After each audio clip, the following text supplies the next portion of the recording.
mabuting balita ng Panginoon ayon kay San Lucas. Nang dumagsa ang mga tao, sinabi ni Jesus, napakasama ng mga tao sa panahong ito. Naghahanap sila ng palatandaang mula sa langit.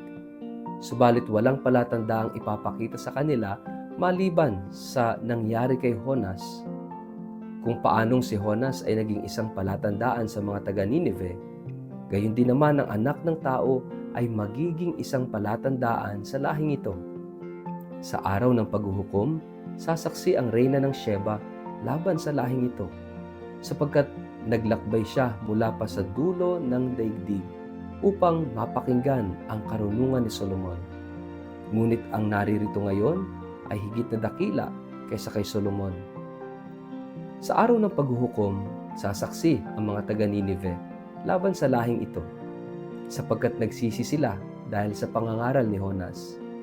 Pakinggan ninyo, lalong dakila kay Jonas ang naririto ngayon.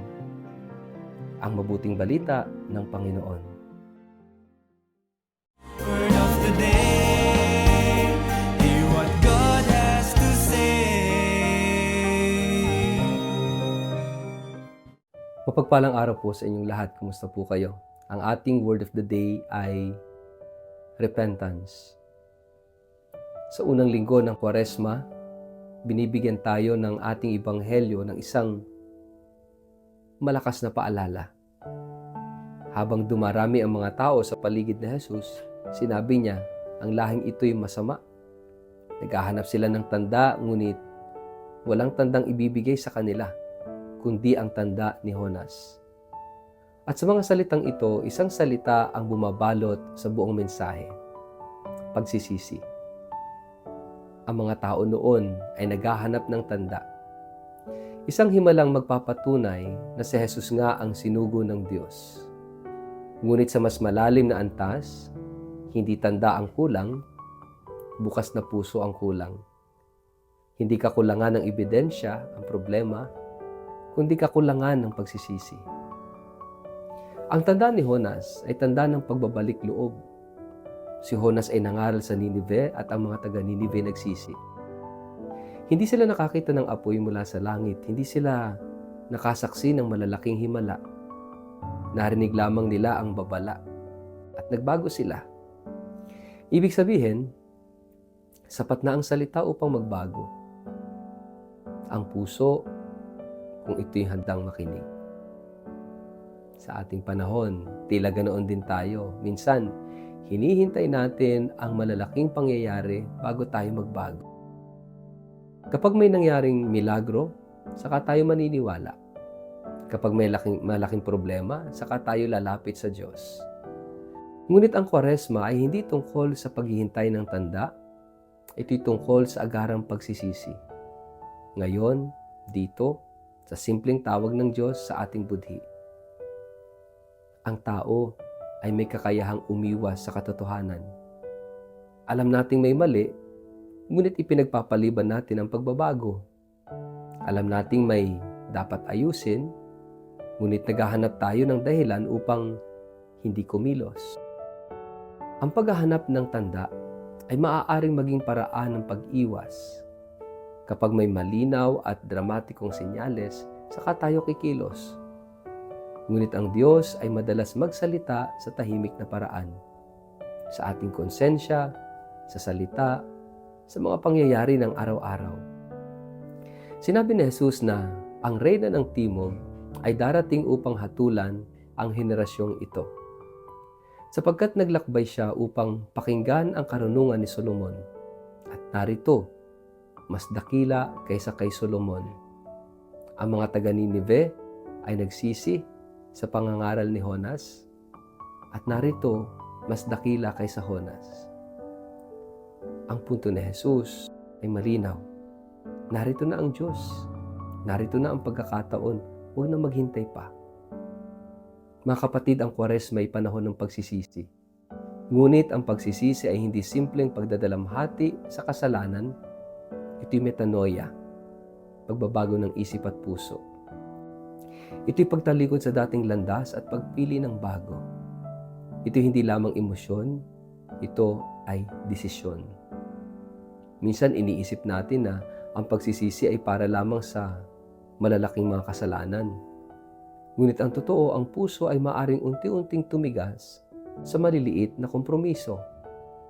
Isang maliit na kasinungalingan, isang maliit na galit na hindi pinatawad, isang maliit na pagmamataas na hindi kinilala.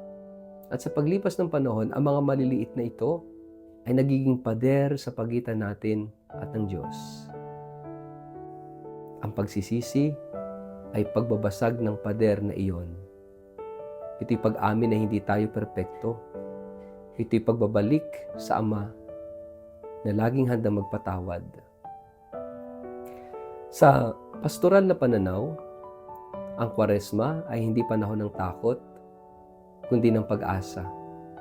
Ang babala ni Jesus ay hindi upang tayo takutin, kundi upang tayo'y gisingin.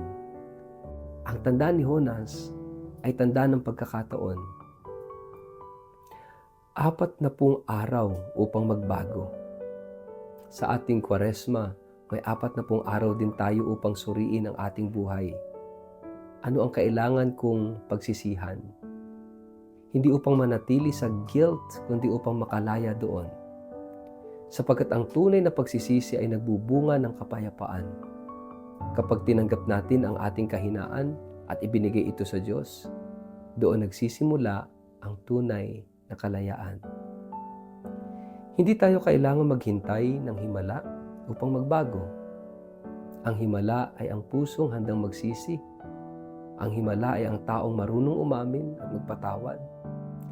Ang himala ay ang komunidad na pinipiling magbalik loob. Sa huli, ang tanong ay hindi kung may tanda ba ang Diyos.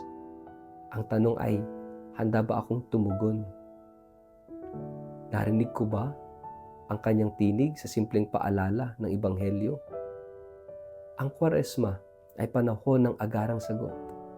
Hindi bukas, hindi sa susunod na taon, kundi ngayon. Kaya nga, ano ba ang konkretong aspeto ng ating buhay kung saan tinatawag tayo ng Diyos na pagsisihan at baguhin, lalo na ngayong panahon ng Kwaresma? Sa ngalan ng Ama, ng Anak at ng Espiritu Santo. Amen. Panginoon, bigyan mo ako ng pusong marunong magsisi. Huwag mo akong hayaang maging manhid sa iyong tawag. Tulungan mo akong magbalik loob, hindi dahil sa takot, kundi dahil sa pag-ibig. Sa paglalakbay ko ngayong Kwaresma, akayin mo ako sa tunay na pagbabago at bagong buhay. Amen. Pagpalaan po kayo, ingatan ng makapangyarihang Diyos, Ama at Anak at Espiritu Santo. Amen.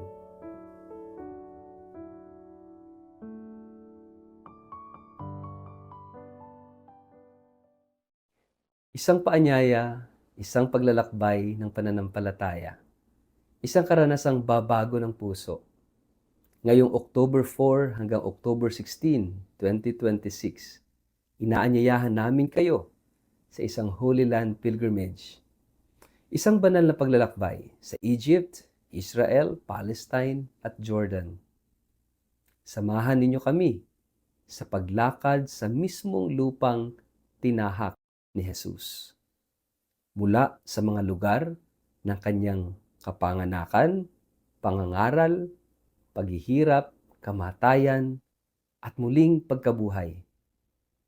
Ito ay hindi lamang paglalakbay, kundi isang malalim na karanasan ng panalangin, pagninilay at espiritual na pagbabagong loob. Ang pilgrimage na ito ay pangungunahan po ng inyong lingkod. Magiging kasama ninyo sa bawat hakbang ng panalangin, misa, at pagninilay sa mga banal na lugar ng ating pananampalataya. Huwag niyo na pong palampasin ang pagkakataong ito na maranasan ang banal na lupain, hindi lang sa isip, kundi sa puso. Kung kayo po ay tinatawag, kung nais ninyong palalimin ang inyong pananampalataya, baka ito na ang inyong panahon, ang inyong pagkakataon. makipag-ugnayan po sa amin. Pwede kayong magpadala ng mensahe sa email sa inquiry@tobiyahe.com, mag-text o tumawag sa 0917-317-4536. Holy Land Pilgrimage 2026. Isang paglalakbay ng pananampalataya, isang biyayang dadalhin habang buhay.